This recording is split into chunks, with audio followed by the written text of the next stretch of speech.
Assalamualaikum warahmatullahi wabarakatuh. Kembali lagi dengan saya. Saya di sini akan membahas tentang materi teori-teori kebenaran. Yang pertama yaitu pengertian kebenaran menurut ahli.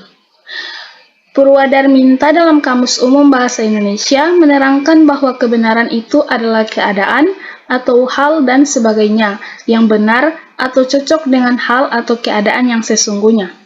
Misalnya, kebenaran berita ini masih saya ragukan.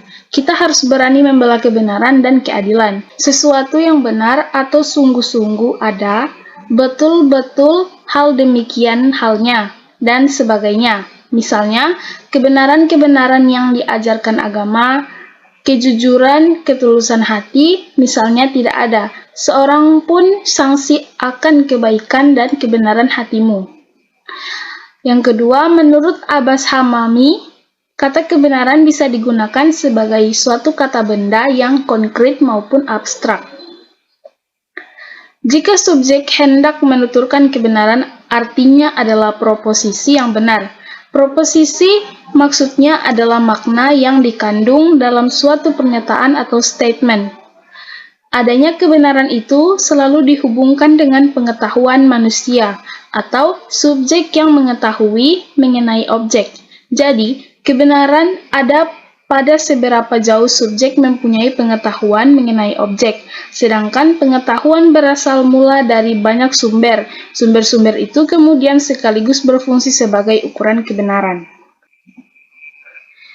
Berikut ini adalah teori-teori kebenaran. Yang pertama yaitu teori korespondensi atau correspondence theory of truth.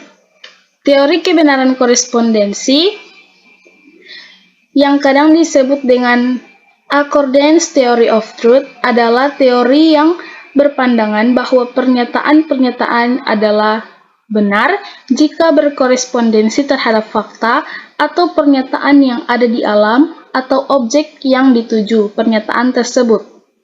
Kebenaran atau keadaan benar itu apabila ada kesesuaian atau korespondens antara arti yang dimaksud oleh suatu pernyataan atau pendapat dengan objek yang dituju pertanyaan atau pendapat tersebut.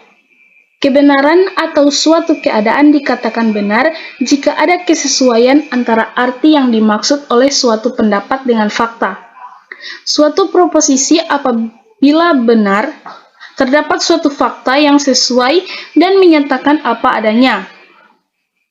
Kesimpulan dari teori korespondensi adalah adanya dua realitas yang berada di hadapan manusia, pernyataan dan kenyataan. Menurut teori ini, kebenaran adalah kesesuaian antara pernyataan tentang sesuatu dan kenyataan sesuatu itu sendiri. Misalnya, Semarang ibu kota Jawa Tengah. Pernyataan ini disebut benar apabila pada kenyataannya Semarang memang ibu kota provinsi Jawa Tengah. Kebenarannya terletak pada pernyataan dan kenyataan. Signifikansi teori ini terutama apabila diaplikasikan pada dunia sains dengan tujuan dapat mencapai suatu kebenaran yang dapat diterima oleh semua orang. Seorang ilmuwan akan selalu berusaha meneliti kebenaran yang melekat pada suatu secara sungguh-sungguh, sehingga apa yang dilihatnya itu benar-benar nyata terjadi. Sebagai contoh, gunung dapat berjalan. Untuk membuktikan kebenaran pernyataan ini harus diteliti dengan keilmuan yang lain, yaitu ilmu tentang gunung atau geologi. Ternyata, gunung mempunyai kaki atau lempeng bumi yang bisa bergerak, sehingga menimbulkan gempa dan tsunami. Dengan demikian, sebuah pernyataan tidak hanya diyakini kebenarannya, tetapi harus diragukan dahulu untuk diteliti, sehingga mendapatkan sesuatu kebenaran hakiki. Yang kedua yaitu teori koherensi atau coherence theory of truth.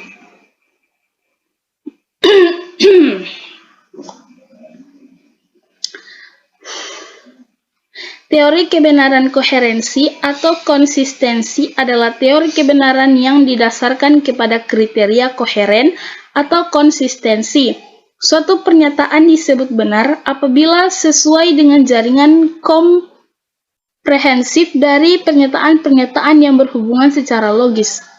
Menurut teori ini, kebenaran tidak dibentuk atas hubungan antara putusan dengan sesuatu yang lain, yaitu fakta dan realitas, tetapi atas hubungan antara putusan-putusan itu sendiri.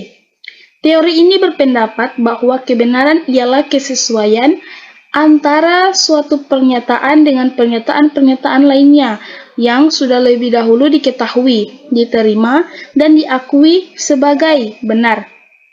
Suatu proposisi benar jika proposisi itu berhubungan atau koheren dengan proposisi-proposisi lain yang benar atau pernyataan tersebut bersifat koheren atau konsisten dengan pernyataan-pernyataan sebelumnya yang dianggap benar.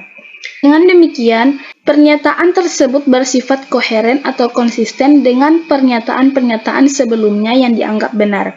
Dengan demikian, suatu putusan dianggap benar apabila pendapat, penyaksian, atau pembenaran oleh putusan-putusan lainnya yang terdahulu yang sudah diketahui, diterima, dan diakui benarnya. Karena sifatnya demikian, teori ini mengenal tingkat-tingkat kebenaran. Di sini, derajat koherensi merupakan ukuran bagi derajat kebenaran. Misal, semua manusia membutuhkan air. Ahmad adalah seorang manusia, jadi Ahmad membutuhkan air. Yang ketiga yaitu teori pragmatisme atau The Pragmatic Theory of Truth. Pragmatisme berasal dari bahasa Yunani yaitu pragmai, artinya yang dikerjakan, yang dilakukan, perbuatan, tindakan. Sebutan bagi filsafat yang dikembangkan oleh William James di Amerika Serikat. Teori kebenaran pragmatis adalah teori yang berpandangan bahwa arti dari ide dibatasi oleh referensi pada konsekuensi ilmiah, personal, atau sosial.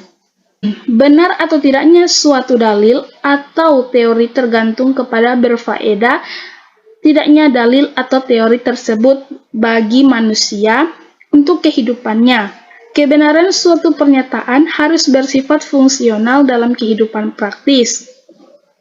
Pragmatis merupakan aliran filsafat yang lahir di Amerika Serikat akhir abad ke-19 yang menekankan pentingnya akal budi atau rasio sebagai sarana pemecahan masalah atau problem solving dalam kehidupan manusia, baik masalah bersifat teoritis maupun praktis.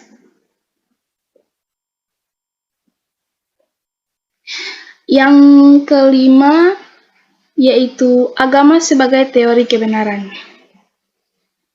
Pada hakikatnya, manusia hidup di dunia ini adalah sebagai makhluk yang suka mencari kebenaran. Salah satu cara untuk menemukan suatu kebenaran adalah agama. Agama dengan